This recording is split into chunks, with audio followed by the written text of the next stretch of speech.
With vehicle software updates, you can receive free enhancements, purchase innovative new upgrades, and get refinements through over-the-air technology. And not just that, these updates also give you access to new features, in-vehicle apps, and more, so your vehicle can continue to get better over time.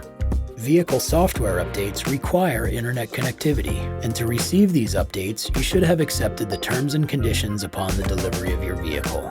There are 2 steps to get the update: download and installation. The latest software downloads are initiated automatically, and these occur in the background, which means you can continue to use your vehicle normally.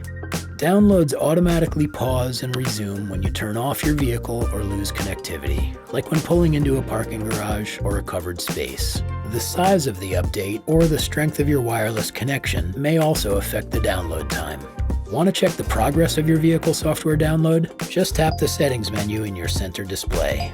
Then, under the System tab, go to the Vehicle Software section and look for Updates.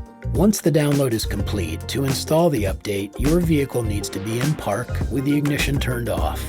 Then, just follow the instruction prompts on the screen. You will need to put the vehicle in park and turn off the ignition to initiate most updates. During the process, you can't drive your vehicle, and the center display may remain active, so make sure your vehicle is parked in a secure location. Installation can't be stopped, and it's expected to take 20 minutes or less, depending on your update.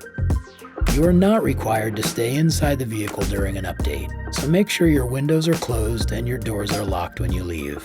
The installation progress will also be shown in your center display. By regularly updating your vehicle software, your ride can get better and better.